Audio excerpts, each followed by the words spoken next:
নির্বাচনকে ঘিরে আসন সমঝোতায় জামায়াত, এনসিপি, ইসলামী আন্দোলন সহ জোটবদ্ধ হয়েছিল ১১টি রাজনৈতিক দল। তবে প্রতীক বরাদ্দের আগ মুহূর্তে বেরিয়ে যায় ইসলামী আন্দোলন। জোটের অন্য দলগুলোকে চাহিদা অনুযায়ী আসন ছাড়লেও একটি আসনও পায়নি খেলাফত আন্দোলন ও জাগফা। আসন না পেলেও নির্বাচনী প্রচারণায় বড় ভূমিকা পালন করছে দল দুটি। জনমনে প্রশ্ন, আসন না ছেড়েও খেলাফত আন্দোলন ও জাগফাকে কিভাবে জোটে আনল জামায়াত?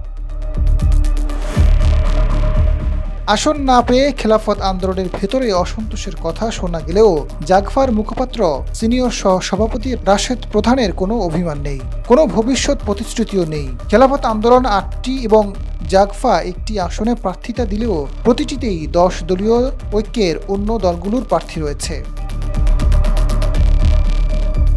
দলগুলোর সূত্র বলছে, জোটের শীর্ষ দল জামায়াত নিম্নকক্ষের সংরক্ষিত আসন ও উচ্চকক্ষের আসনের প্রতিশ্রুতি দিয়ে শরিক দলগুলোর মধ্যে সমঝোতা বজায় রেখেছে। খেলাফত আন্দোলনের সঙ্গে উচ্চকক্ষের দুটি আসন নিয়ে নির্দিষ্ট আলোচনা হয়েছে, তবে জাগফার সঙ্গে এ বিষয়ে কোনো আলোচনা হয়নি। জামায়াতের পক্ষ থেকে আলোচনা করার প্রস্তাব দেওয়া হলেও জাগফা নির্বাচনের পর বিষয়টি নিয়ে কথা বলতে চেয়েছে।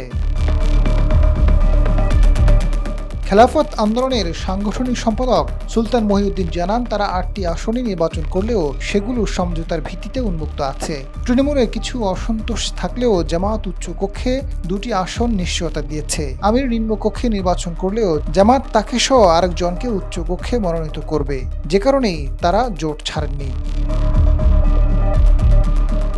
বিষয়টি নিয়ে জাগফার মুখপাত্র রাশেদ প্রধান জানান, দিনাজপুরে একটি আসনে তাদের সাধারণ সম্পাদক অধ্যাপক ইকবাল হোসেনের প্রার্থিতা চূড়ান্ত হয়েছিল, কিন্তু তার ওপেন হার্ট সার্জারি হওয়ায় নিজেকে প্রত্যাহার করে নিয়েছেন। এনসিপি জোটে আসার আগে পঞ্চগড়ে এক আসনটি তার জন্য চূড়ান্ত করা হয়েছিল।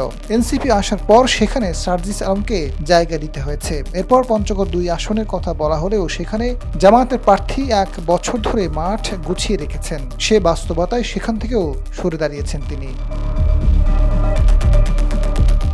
আজাদ ফারুক, সময়ের আলো।